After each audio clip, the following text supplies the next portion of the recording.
Dr. Donald Klein used his own sperm to impregnate patients dozens of times. He was given a 1-year suspended sentence because prosecutors said there was no law on the books specifically making fertility fraud a crime.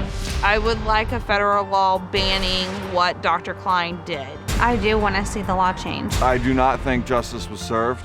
When people abuse the system, we need to regulate those actions. Most of the mothers and most of the siblings do consider this a form of medical rape. We need to protect women. Well, unfortunately, Carrie, Jacoba, Matt, Amber, and the rest of their nearly 70 siblings, fathered by fertility doctor Donald Klein, former fertility doctor Donald Klein, are not the only victims of this type of DNA disaster. Rendy's world was rocked when she started to look into her family tree. My mom in 1982 was having some problems and she went to her OBGYN and he told her that she needed to have a hysterectomy and she was like, oh, I can't have a hysterectomy because I want to have a family. And he said, if you want to have a family, you should consider donor insemination. I always knew that my mom had used an anonymous donor to conceive me, but it didn't feel like I had access to answers.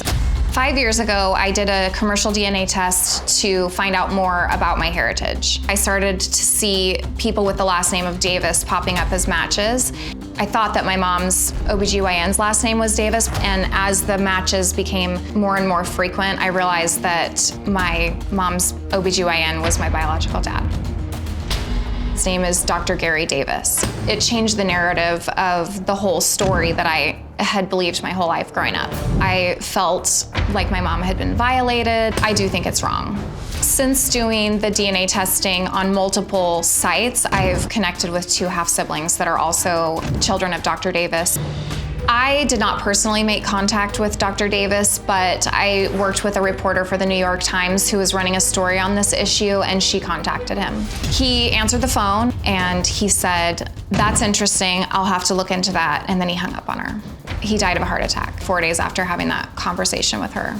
He was never really forced to confront this, and that's frustrating. It's been incredibly hard to process and accept the idea that my mom's OBGYN is my biological father. I've had this really consistent self-doubt the entire time. I'm really angry about it.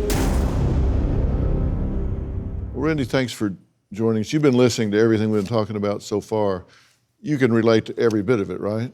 Yeah, it's the same story. Same story, different doctor.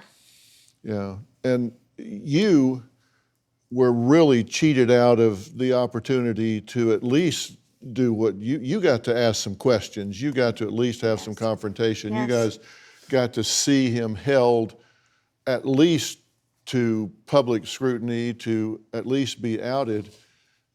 Your guy had the audacity to die. Yeah. Before he had to face the music, right? Yeah, I think facing the music might have killed him.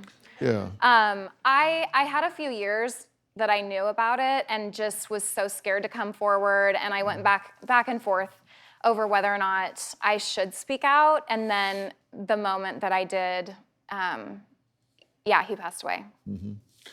And your mother, at this point, unfortunately suffers from dementia, correct? But she did have a moment of clarity about this. You talked to her about it. What did she say? Yeah, I mean, when I first talked to her about it, it was hard for her to understand at first. I think it's just such a shocking thing to hear. But as I was explaining it, the first thing she said was, wait a minute, he's at least a foot shorter than the guy I picked.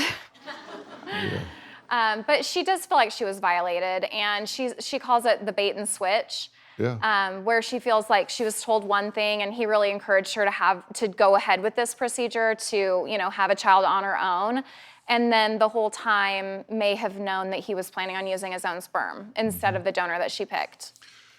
Well, I have a question for all of you, and I guess it's kind of a yes or no question. Are you glad you found out, or would you rather have never known?